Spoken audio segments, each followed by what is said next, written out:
하나님의 말씀은 사도행전 7장 1절부터 4절입니다. 함께 봉독하겠습니다. 대제사장이 이르되 이것이 사실이냐? 스데반이 이르되 여러분 부형들이여 들으소서. 우리 조상 아브라함이 하란에 있기 전 메소포타미아에 있을 때 영광의 하나님이 그에게 보여 이르시되 내 고향과 친척을 떠나 내가 내게 보일 땅으로 가라 하시니 아브라함이 갈대아 사람의 땅을 떠나 하란에 거하다가 그의 아버지가 죽음에 하나님이 그를 거기서 너희 지금 사는 이 땅으로 옮기셨느니라. 아멘. 기도드리겠습니다. 살아와 역사하시는 하나님 아버지 감사합니다. 이 시간 하나님의 말씀을 우리가 전하고 듣고자 하오니 성령께서 역사하셔서 우리를 향한 하나님의 뜻을 잘 알게 하소서. 알려주신 대로 믿고 따라서 하나님의 영광을 드러내고 말씀으로 이웃을 유익하게 하고 우리도 하나님이 말씀에 약속된 은혜를 풍성히 누리게 도우소서. 예수님의 이름으로 기도드렸습니다. 아멘. 우리가 어제 살펴본 것은 이제 이방에 사는 유대인들이죠. 그들이 예루살렘으로 온 거예요. 그들이 거짓으로 스데반을 고소했습니다. 스데반은 다른 사도들이 신문당했던 이제 산헤드린 공의회 앞에 서서 신문을 받게 되었죠. 산헤드린 공의회의 대제사장은 스데반이 고소당한 내용에 대해서 이제 신문을 하는 것입니다. 모세와 하나님을 진짜 모독했냐? 성전을 파괴하라 했냐? 율법을 바꾸라 했냐? 라고 이제 묻는 거죠. 1절에 대제사장이 이르되 이것이 사실이냐? 라고 이렇게 대제사장이 스데반에게 확인을 하고 있는 것입니다. 이에 대해서 스데반은 직접적으로 대답을 하는 것보다도 자신이 무슨 말을 했는지에 대해서 이제 자세하게 설명을 하는 거죠. 이 안에 자신은 이제 하나님과 모세를 모독하지도 않았고 성전을 파괴하라 하지도 않았고 율법을 바꾸라 하지도 않았다라는 그런 모든 대답이 있고 지금 스데반이 전한 내용이 무엇인지 정말 하나님이 아브라함을 통해서 이루시는 그 모든 구원 역사를 전했지 모세를 모독하고 하나님을 모독하고 성전을 헐어버리고 율법을 없애버리고 그런 말을 하지 않았음을 분명히 말을 하는 거죠. 스데반은 이제 하나님께서 이루신 구원 역사 전체를 설명을 합니다. 그래서 말씀드렸듯이 스데반의 그 진술을 보게 되면 모세와 하나님을 모독한 것이 전혀 없어요. 성전을 허물고 율법을 고쳐야 된다라는 내용이 전혀 없습니다. 그럼에도 결국은 어떻게 됩니까? 스데반의 증언을 통해서 이방 유대인들 또 대제사장 산헤드린 공회의 잘못이 드러납니다. 그러니까 이들이 이를 갈고 스데반을 결국 죽이죠. 하나님이 행하신 구원 역사를 사실대로 말했는데 귀를 막고 이를 갈고 돌을 던져 죽입니다. 이것이 죄로 오염되고 부패된 사람들의 전형적인 모습입니다. 여러분 얼마나 참 무섭습니까? 이러한 악한 일들은 아담과 하와가 범죄한 일에 항상 있어 왔죠. 아벨이 하나님의 말씀대로 제사를 드렸어요. 근데 가인은 이를 미워하고 시기해서 결국은 자기 동생 아벨을 들로 유인해서 돌로 쳐서 죽였습니다. 아벨이 가인 형에게 형을 모독하고 형을 놀리고 그런 것도 없어요. 근데 하나님을 믿고 섬기는 것이 하나님과 교제하는 것이 그렇게 싫었던 거예요. 동생인데도 돌로 쳐서 들로 유인해서 속여서 죽였습니다. 그 이후로 죄로 부패된 사람들은 하나님을 부인하고 대적하고 하나님을 믿는 사람들도 조롱하고 멸시하고 죽이는 역사가 아직까지 이어진 거죠. 오늘날도 예수 그리스도를 믿고 죄 용서함 받으세요, 구원 받으세요 라는 말을 싫어합니다. 우리나라에서도 싫어하죠. 물론 이제 많이 우리나라도 국민들의 수준이 올라가서 대놓고 욕하고 조롱하는 일들은 없지만 그 속으로는 당신이나 믿으세요 라고 하면서 이제 조롱하고 멸시하는 일들이 있겠죠. 북한이나 중국 이슬람권에서는 여전히 스데반을 죽였던 그 당시의 상황과 같은 일들이 지금도 일어나고 있죠. 가차없이 감옥에 가두고 죽입니다. 죄로 부패되면 사탄의 종로로 타면 이렇게 자신도 망하는 거예요. 예수님을 믿어야 되는데 부인하고 대적하고 믿지 않고 또 자신만 망하는 게 아니라 다른 사람도 망하게 하는 거예요. 예수님을 다른 사람에게 전하게 해서 자기는 믿기 싫으면 안 믿으면 되는데 그럼 다른 사람은 듣게 해야 되잖아요. 그래서 그 사람이 회개하고 돌이키게 해야 되는데 그것도 못하게 하는 거죠. 그래서 죄로 오염되고 부패되면 죄성을 따라 살아가면 사탄 마귀의 종로로 타면 자기도 망하고 다른 사람도 망하게 하는 것입니다. 여러분, 우리도 이전에는 이러한 사람들과 같았죠. 그러나 하나님이 우리를 사랑하셨어요. 불쌍히 여겨셨어요.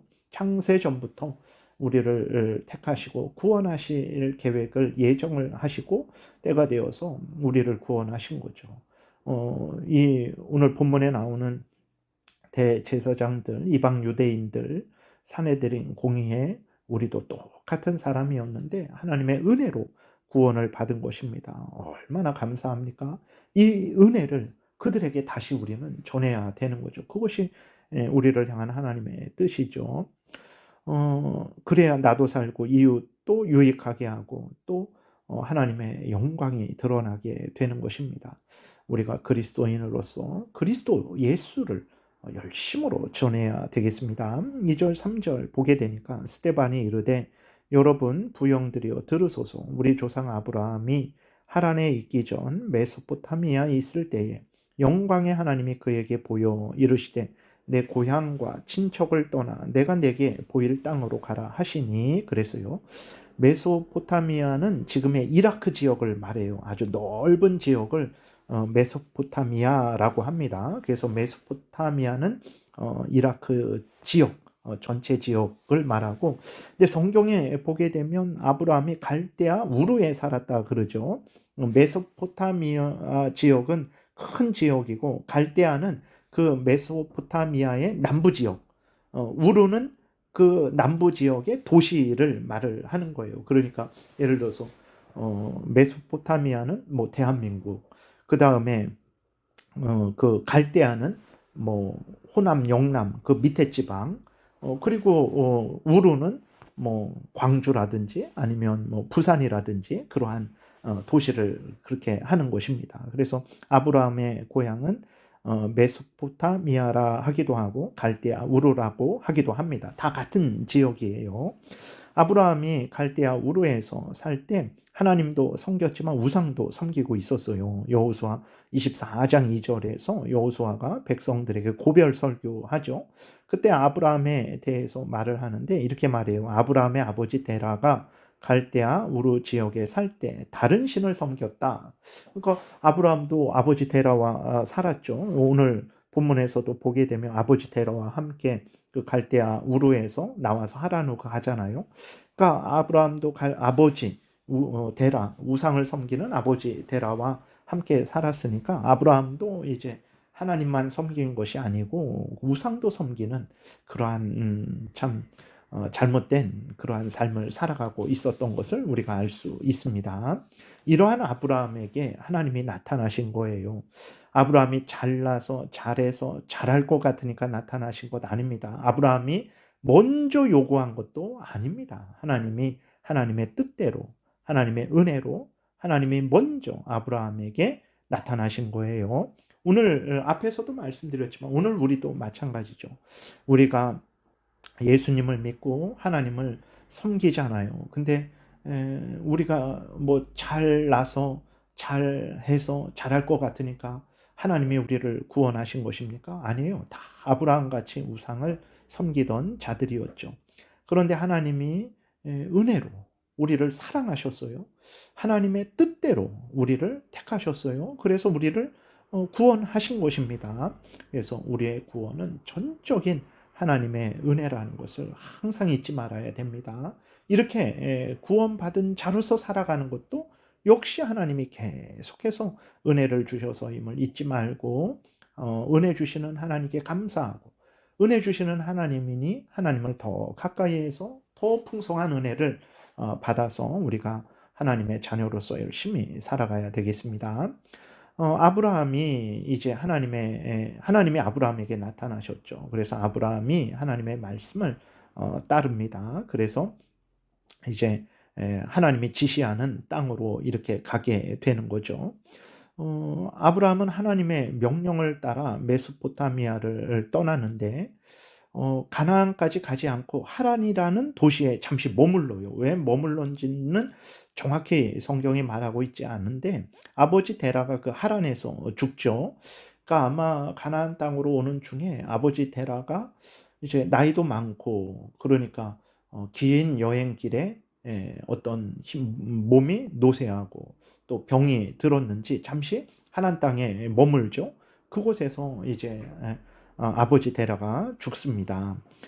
그런데 하나님이 아버지 데라가 죽은 이후에 아브라함이 계속 머물러 있었던 것 같아요. 그러면 빨리 이렇게 가나안 땅으로 와야 되는데 아브라함이 하란 땅에 계속 머무르니까 하나님이 아브라함에게 다시 나타나시죠. 다시 가나안 땅으로 가라 명령하십니다. 아브라함은 하나님의 명령을 따라서 이제 가나안 땅에 도착하죠. 그것이 창세기 12장에 기록되어 있죠. 4절에 보게 되니까 아브라함이 갈대아 사람의 땅을 떠나 하란에 거하다가 그의 아버지가 죽음에 하나님이 그를 거기서 너희 지금 사는 이 땅으로 옮기셨느니라 이렇게 기록이 되어 있는 것입니다. 내일 살펴보겠지만 놀라운 것은 아브라함이 가나안 땅에 도착했어요. 하나님이 다 여기가 네 땅이다. 여기서부터 저기까지가 너의 땅이다. 걱정하지 말고 평안히 살아라 하셨을 것 같은데 그렇게 하지 않으셨습니다. 우리가 살펴보겠지만 하나님의 아브라함에게는 땅을 주시지 않았어요. 그래서 아브라함이 가나안 땅에 살았지만 계속 옮겨 다니면서 자기 땅이 아니었기 때문에 옮겨 다니면서 산 것을 우리가 알 수 있죠. 예, 이 부분에 대해서 이제 또 내일 또 살펴보겠습니다. 여러분들 항상 하나님 경외하시고 의지하시고 하나님 뜻 따라 살아가세요. 그래야 우리 자신이 살고 이웃이 살고 하나님의 영광이 드러납니다. 기도드리겠습니다. 하나님 아버지 감사합니다. 우상을 섬기는 아브라함을 구원하셨듯이 죄로 오염되고 부패되고 사탄의 종노릇하고 지옥 멸망길 달려가는 우리들을 은혜로 하나님의 뜻대로 구원하여 주셔서 감사합니다. 이 은혜를 항상 기억하고 감사와 영광과 찬송을 하나님께 돌리고 또 은혜 주시는 하나님이시니 크신 영광의 하나님이시니 하나님을 더 가까이에서 은혜와 능력을 받고 신앙생활 잘하게 도우시고 이 은혜를 알지 못하는 자들에게 열심히 예수 그리스도 안에서 베푸신 하나님의 구원을 증거하는 우리 되게 도우소서. 예수님 이름으로 기도드렸습니다. 아멘. 하늘에 계신 우리 아버지요, 이름이 거룩히 여김을 받으시오며 나라의 임하옵시며 뜻이 하늘에서 이루어진 것 같이 땅에서도 이루어지이다. 오늘날 우리에게 일용할 양식을 주옵시고 우리가 우리에게 죄 지은 자를 사하여 준 것 같이 우리의 죄를 사하여 주옵시고 우리를 시험에 들게 하지 마옵시고 다만 악에서 구하옵소서. 대개의 나라와 권세와 영광이 아버지께 영원히 있사옵나이다. 아멘. 지금은 우리 구주 예수 그리스도의 은혜와 하나님 아버지의 크신 사랑과 성령의 교통하심이 하나님의 말씀에 순종하는 아브라함처럼 우리도 항상 하나님의 말씀에 순종하고자 은혜 구하며 돌아가는 하나님의 택한 백성들 머리 위에 지금부터 영원토록 함께 있을지어다. 아멘.